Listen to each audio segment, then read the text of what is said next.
It was growing. Getting harder and harder. Tried to ignore it. To get a hold on it. Just couldn't seem to shake it. Was it just me? Maybe I was scared. Commitment. Maybe I wanted someone else. Or maybe I just knew that she was the one. But I wasn't ready to give up my freedom.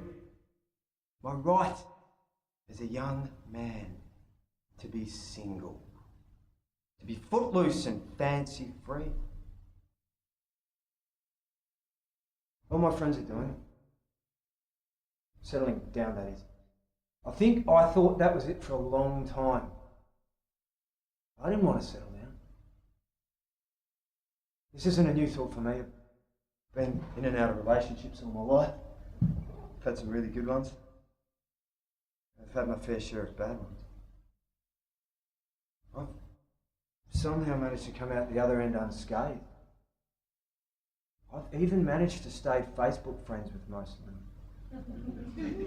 But not to make light of it though, look, it's all just been fun and games. No one got hurt.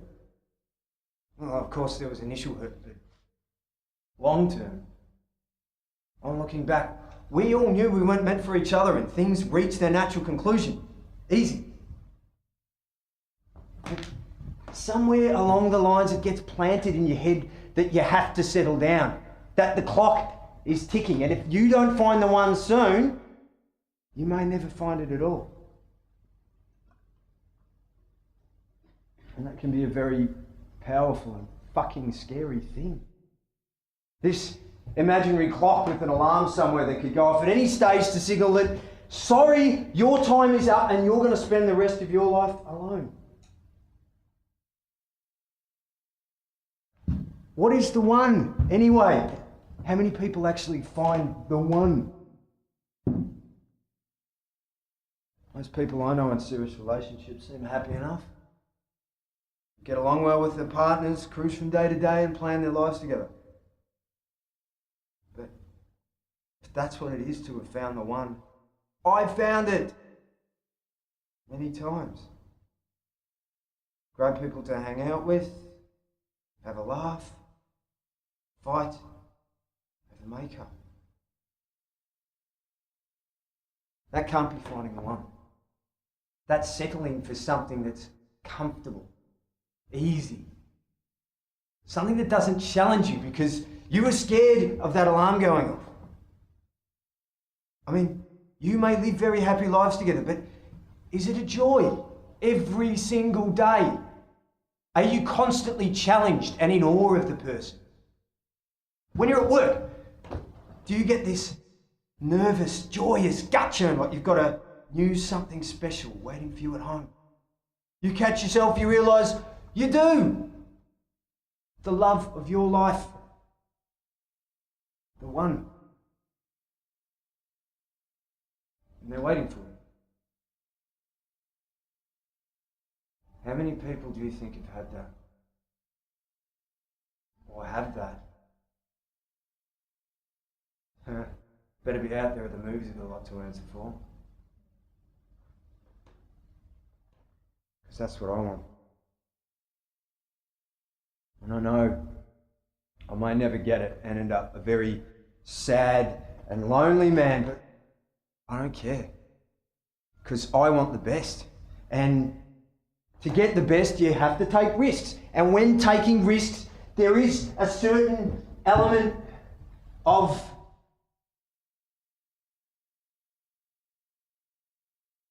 risk, I suppose.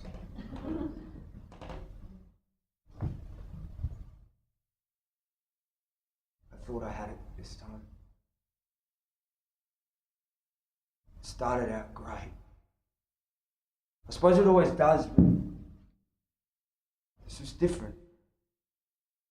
I mean, she was the most beautiful woman I'd ever seen. I didn't think I'd stand a chance with her. I Can't even remember how I got chatting to her. Probably said something corny or tried to crack a joke as we conveniently got to the bar at the same time.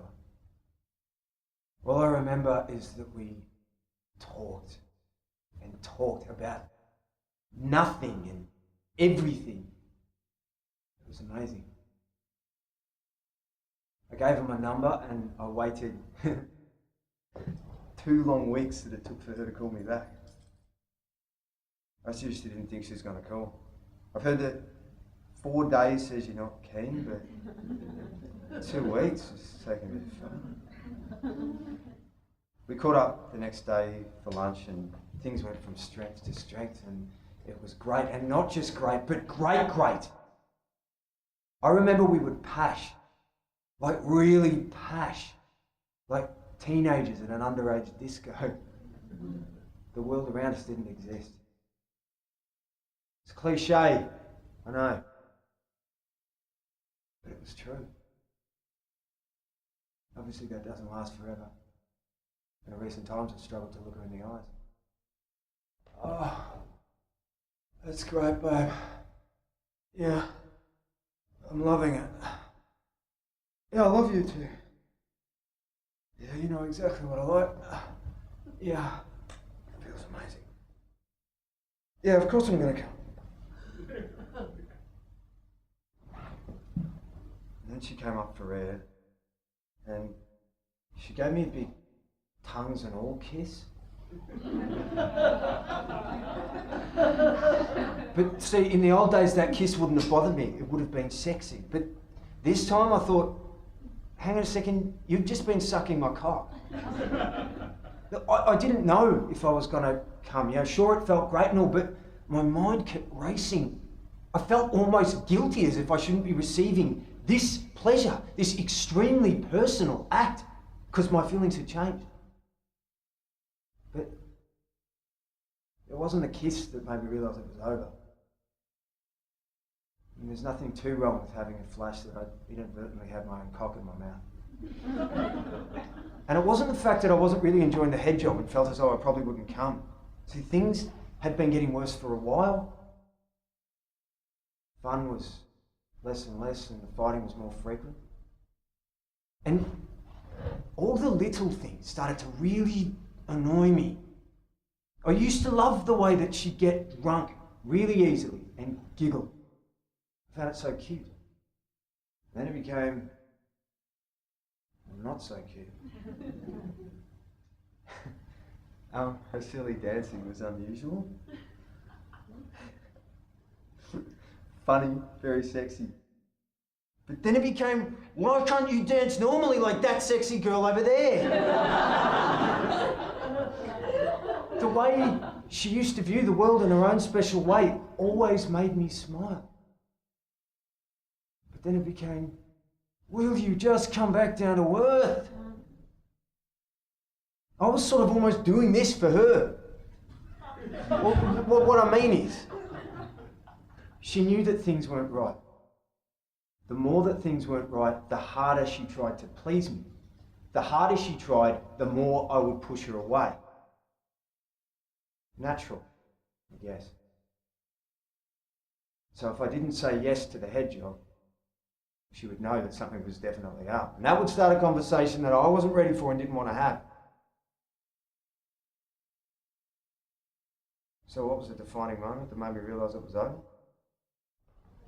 Oh, yeah, just keep doing that. Yeah, just keep going. Yep, just keep doing that. No, not that.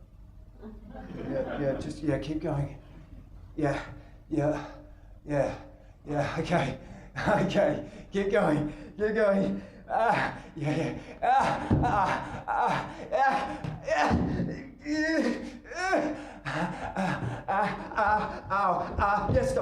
stop now, stop.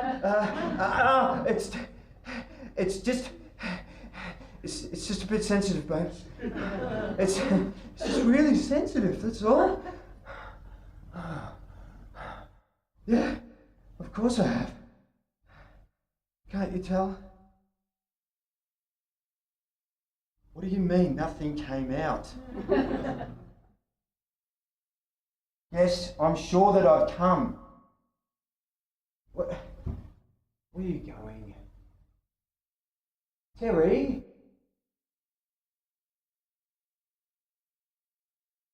And that was the moment. I'd reached my climax and there was nothing there. There was nothing left to give.